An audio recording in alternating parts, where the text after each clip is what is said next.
Bon les gars, je voulais faire une vidéo parce que ça va faire 6 mois dans quelques jours que je suis au pair aux États-Unis. Ça passe trop vite. En ce moment, je vois trop de vidéos négatives sur l'expérience au pair.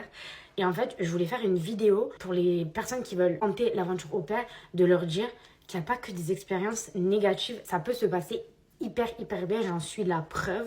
Ça fait 6 mois que je vis dans une série, genre vraiment. Après, bien évidemment, il faut prendre des choses en compte. Déjà, l'aventure au pair, elle est pas faite pour tout le monde. Il faut être préparé mentalement à ce que ça va pas être toujours facile, surtout au début, parce que tu vas devoir quitter tes proches, quitter ton pays, quitter tes habitudes, ta routine. Tu quittes ta vie pour en créer une nouvelle dans un autre pays, loin de tout le monde. Vivre au départ avec des étrangers, et mentalement, il faut être prêt à ça. C'est pour ça que je dis que l'aventure au pair, elle est pas faite pour tout le monde. Une fois que tu es préparé à ça et que mentalement tu te dis prêt à vivre ça, je pense que 98%, si tu vas passer une bonne année en tant qu'au pair, je pense que c'est la famille que tu choisis. Ça fait 98% de ton aventure. Parce que si tu choisis une famille avec laquelle tu as un bon feeling, tu t'entends bien, les tâches qu'ils te demandent de faire te conviennent, les horaires qu'ils te demandent de faire te conviennent, leur mode de vie te convient, faut tout prendre en compte bien évidemment. Mais ça en fait, en amont, tu choisis ta famille. Donc tu sais dans quoi tu t'engages et où tu vas. Parce que la plupart du temps, quand je vois des vidéos négatives sur l'expérience au pair, après je dis pas bien évidemment, il y a des exceptions, je mets pas tout le monde dans un même panier, des expériences qui peuvent mal se passer malheureusement. Je pense que quand même tu peux faire en sorte que ton aventure va bien se passer ou pas en amont. Je m'explique vite fait comment choisis ta famille. Si vous voulez, je ferai une vidéo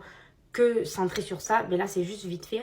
En gros, je trouve que le système, comment tu choisis ta famille, il est hyper bien fait. Moi, je suis partie avec Cultural Care, mais je pense que dans toutes les autres agences, ça doit marcher à peu près pareil. En gros, tu crées ton profil avec toutes tes informations et tout ça, et tu choisis les critères que tu voudrais dans ta famille, le nombre d'enfants, l'âge qu'ils ont. Tu peux même choisir le nombre de parents que tu veux, s'ils sont célibataires, pas célibataires, un homme, une femme, 2 hommes, 2 femmes. Tu peux choisir la religion de la famille dans laquelle tu vas. Bref, un tas de choses que tu peux choisir. Une fois que ton profil il est créé, ton profil il est mis en ligne pour que les familles le voient, et les familles qui sont intéressées par ton profil, elles cliquent, on va dire. Et à ce moment-là, quand la famille elle clique sur ton profil, elle est intéressée par toi, toutes les informations sur la famille, elles vont être affichées sur leur profil, c'est-à-dire le nombre d'enfants, quel âge ils ont, les heures que tu vas devoir faire, ton planning, le nombre de jours que tu travailles, les jours off. Bref, un tas d'informations. Tu as déjà une première vue sur la famille, et si la famille t'intéresse ou pas en fonction de ce que tu vois, tu peux entamer une conversation avec eux, ça n'engage en rien, ça veut pas dire que c'est la famille que tu vas choisir. C'est là en fait que c'est important, il faut communiquer avec la famille et leur poser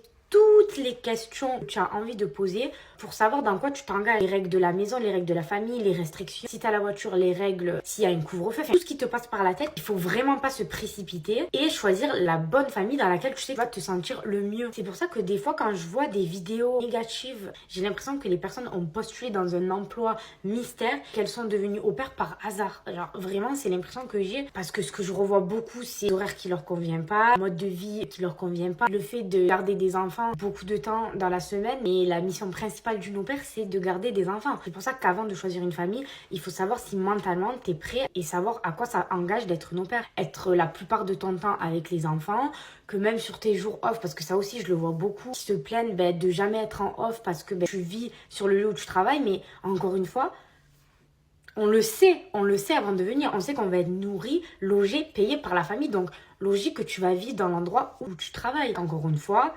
l'expérience au pair, elle est pas faite pour tout le monde. Cette vidéo, elle est pas du tout pour blâmer les personnes qui font des vidéos négatives sur l'expérience au pair.